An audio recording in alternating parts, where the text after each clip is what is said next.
Let's understand how we can use Spark SQL to process data in Metastore tables and temporary views. While building data engineering applications, you might have data in files as well as data in Metastore tables. Many times you might want to join data in files with Metastore tables. You can leverage Spark SQL. However, to use Spark SQL to join data in files as well as data in Metastore tables, you have to create a temporary view using the data in files, and then you should be able to use Spark SQL to join this temporary view with the permanent Metastore tables. We'll create such kind of scenario and go through it as part of this topic.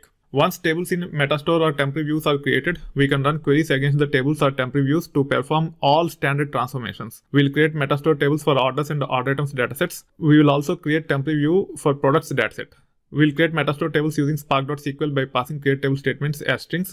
We'll also use Spark.sql to load data into those tables using the files in the local file system. You will understand when I actually get into the examples. Using Spark SQL, we'll join Metastore tables and temporary view in the same query so that you understand how such kind of tasks can be performed using SQL itself as much as you can. There will be some level of code using data frame APIs. However, it will be bare minimum. That being said, let's run this piece of code. It will take care of creating an object called as Spark. It is of type Spark session. It will hold the context of this notebook. Now using that, you can actually set this property called as spark.sql.shuffle partitions to 2 because we are dealing with a smaller dataset. By default, it will be 200 and it will end up using too many resources. To minimize the usage of resources, I am setting this property. Once it is set, you should be able to run this code.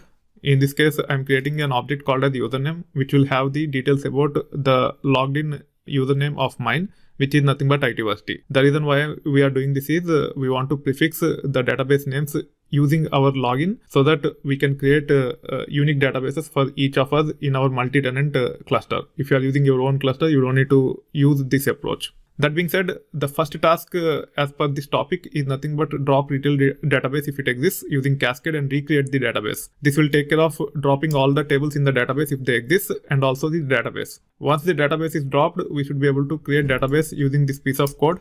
It will take care of creating the database by name itversity_retail for me. You should be able to attach to that database using this use command. You can validate whether you are attached to itversity_retail or not by running this piece of code.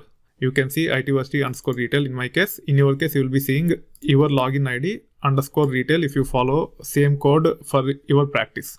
Now let's run this to list the tables in this database. There are no tables or temporary views in this database. Now the next task is nothing but create table for orders and load data into the table. Our orders dataset have 4 attributes. They are nothing but order ID, order date, order customer ID, and order status. Using those details, we are creating the table. The data is in CSV file format with comma as delimiter, and hence we are specifying this. Now let's run this. It will take care of creating the table using this information. If you run this, it will take care of getting the data from this location into this table. As we have seen these as part of Spark SQL related topics, I am not getting into too many details here. You should have some bare minimum knowledge about Spark SQL to understand all these things. If you haven't covered Spark SQL yet, and if it is not making sense to you, you might have to go to Spark SQL module, go through the topics, and then you have to come back so that these start making sense for you. However, even if you have basic SQL knowledge, you should be able to pick up some of the aspects of it, if not all. That being said, now let's run this to preview the data in this table. You can see that we have the data in the table. We are previewing first 20 records. If you want, you can also run select count query on top of it. It will return 68,883. Now let's create another table called as order_items using our order items dataset and load data into the table. Order items have 6 fields. These are the names of the fields. They are nothing but ID, order ID, product ID, quantity, subtotal, and product price. Even the files related to order items are nothing but comma separated files, and hence we have to specify this. Now we should be able to run this. It will be able to create table for us by name order_items. We should be able to load data from this location in our local file system into the table using this piece of code. This will take care of loading the data from this location into the table called as order_items. You should be able to preview the data by running this, and also you can run this to list the tables that are created so far. We have created orders and order items in this database called as itversity_retail. Now let's assume that we have JSON dataset and we want to use it to join with these tables which are there as part of the Metastore. You can create a temporary view, and then you should be able to write SQL style queries by joining temporary views with the permanent tables. Let's replicate that scenario by creating data frame for products data using JSON files under this location.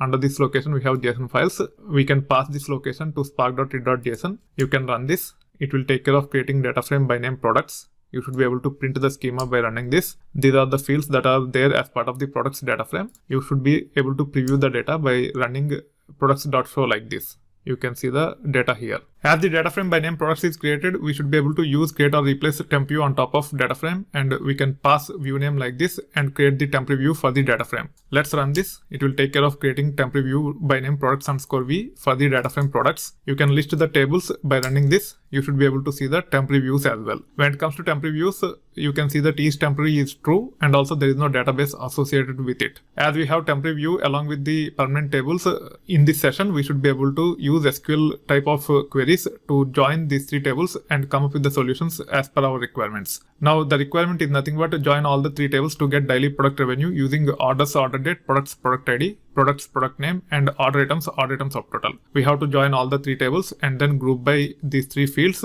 and then we have to use sum to aggregate using order item subtotal. When you use sum, you might see more than 2 decimals.